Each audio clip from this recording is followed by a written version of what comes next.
Well, for more on the situation in Iran, I'm joined now by Dr. Sara Vakhshouri, President of SVB Energy International. Dr. Vakhshouri, thank you very much indeed for joining us. We've heard for a long time President Ahmadinejad say that sanctions haven't been taking any effect, and now he seems to be blaming them for all of Iran's economic woes. How much impact have oil sanctions actually had? I think it was kind of shocking. Many people, both inside and outside Iran, were expecting that Iran's economy would be more resistant toward the sanctions, and that maybe it was kind of unexpected that how the customers, Iranian oil customers, would cut back their purchase from Iran.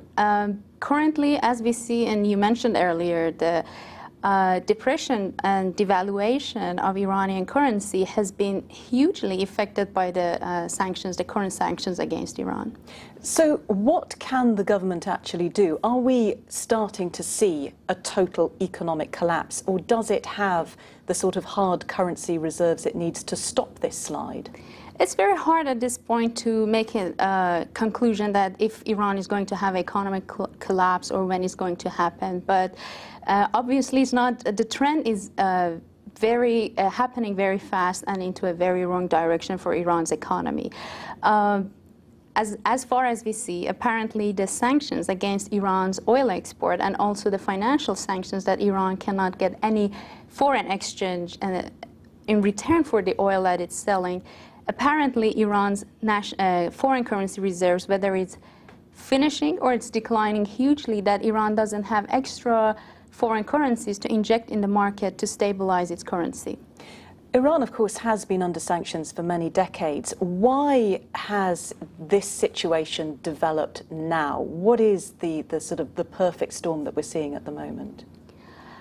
There has been always sanctions, but there was not such a union against Iran, and the sanctions were never directly targeting Iran's oil revenue.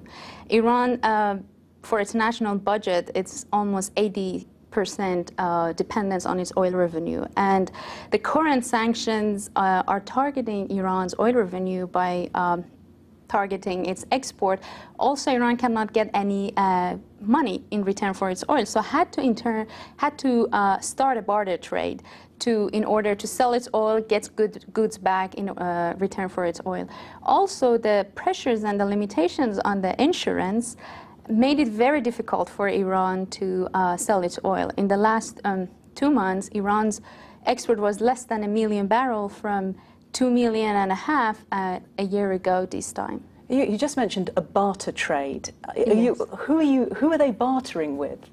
Well, it's very much depend. For instance, Iran is selling a significant, one of Iran's major customers is China, the other one is India. So Iran, in return to the oil that it's selling to its customers, is going to get goods from India and China, for instance, food, rice, whatever Iran consumes.